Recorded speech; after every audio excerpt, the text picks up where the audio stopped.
सबको नमस्कार, स्वागत है आपका ऐसे न्यूज चैनल में। सतलोक आश्रम सोजत में जैसा कि कहा जा रहा है, जो समागम हो रहा है उसमें आम जनता का भी रुख या उत्साह बहुत ही ज्यादा है। हमारे साथ यहाँ पर एक पंचायती राज संस्थाओं में जो सज्जन सेवाएं देते हैं वो भी यहाँ पर पहुंचे हैं। आइए उनके भी विचार जानते हैं, क्या कुछ उनके अनुभव खंड रहते हैं। जी सर, सर्वप्रथम तो आपका परिचय। मेरा नाम प्रवीण कुमार है। मैं जूनियर असिस्टेंट पोस्ट पे हूँ अपने पंचायती राज डिपार्टमेंट में। मांडा मेरा गांव है जी।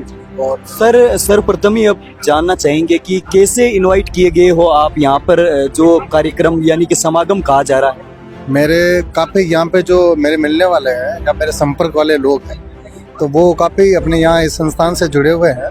वो काफ़ी टाइम से यहाँ पे आ रहे हैं, तो मैं भी काफ़ी टाइम से उनको मतलब इंस्टा पे, फेसबुक पे उनको मैं देखता रहता हूँ। तो जो अपने संत रामपाल जी के बारे में सुना था, तो मैंने इसका एनालिसिस भी किया भाई पब्लिसिटी के अंदर कि भाई क्या चीज़ होती है या यहाँ पे क्या चीज़ है, मतलब उसका मेरे को पहले ज्ञान नहीं था। तो मैंने कहा एक बार इसका अपन विजिट करते हैं, तो वहाँ की क्या सिस्टम्स है, क्या नियम्स है, गाइडलाइंस है, वो अपन को एक बार पता चले। इसलिए मैं सर, सोशल मीडिया में आपने चर्चा सुनी, बाद में आपने मूल रूप से प्रत्यक्ष रूप से यहाँ पर विजिट किया है। क्या कुछ आपके अनुभव रहते हैं, क्या कुछ आप सत्यता को देख पाते हो?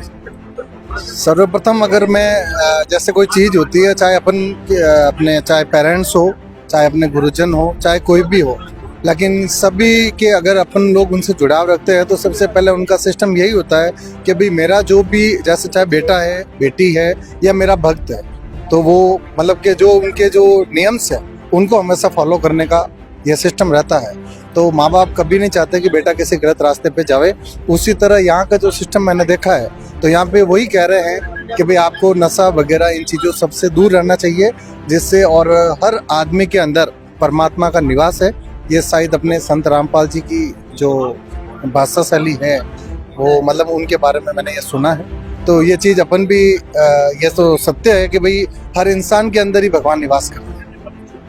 सर, सुना है कि आज यहाँ पर डोरी फ्री मैरिज यानी कि दहेज मुक्त शादियां भी हुई है, ब्लड डोनेट भी का भी कैंप आयोजित हुआ था। तो यह प्रयास कैसे लगते हैं आपको, समाज में ऐसे मददगार प्रयास संत रामपाल जी महाराज जी के सानिध्य में होने वाले?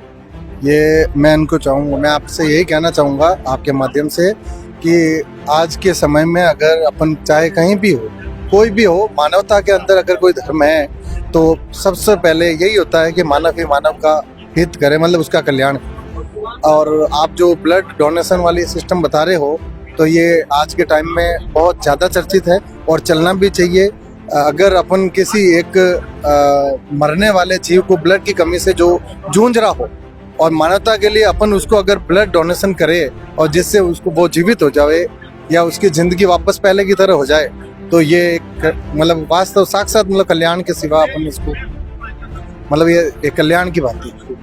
तो सर, संत रामपाल जी महाराज जी का ज्ञान, इनके नियम क्या सभ्य समाज तैयार करने में कारगर साबित होंगे? जैसा कि नशा है, दहेज प्रथा का अंत है, इसको अगर समाज अपनाए अधिकाधिक, तो क्या कुरीतियाँ, पाखंड, बुराइयाँ खत्म हो पाएगी?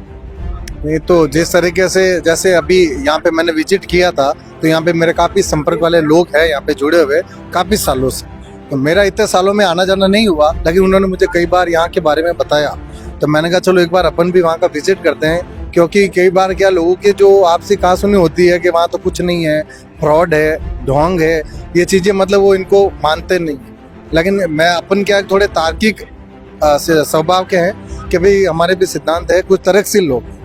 कभी एक बार वहाँ पे जाके अपन, आज तो मैं खुद देख रहा हूँ ना यहाँ पे, तो वो जो चीज़ें पब्लिसिटी करती है ना, वो वहाँ पे मुझे यहाँ पे बिल्कुल भी नहीं दिखी। और यहाँ पे अगर किसी का जुड़ाव है, कोई लोग यहाँ पे जुड़ा है, तो बहुत अच्छी जगह है। और यहाँ पे जो गाइडलाइंस और नियम्स है उनको फॉलो करना चाहिए, वो मतलब उसके कल्याण के लिए। सर, तो अंतिम में आम जनता को भी आप कुछ बोलना चाहोगे?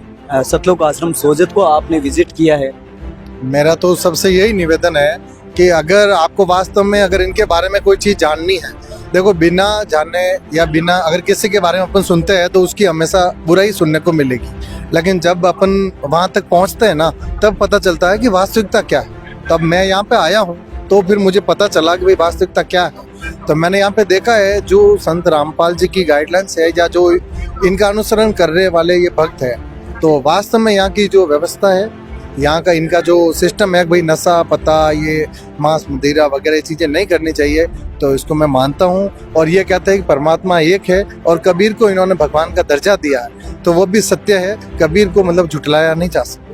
जी सर, बहुत बहुत धन्यवाद, आप हमारे साथ जुड़े और आपने अपने अनुभव साझा किए। बिल्कुल, थैंक यू सर, धन्यवाद।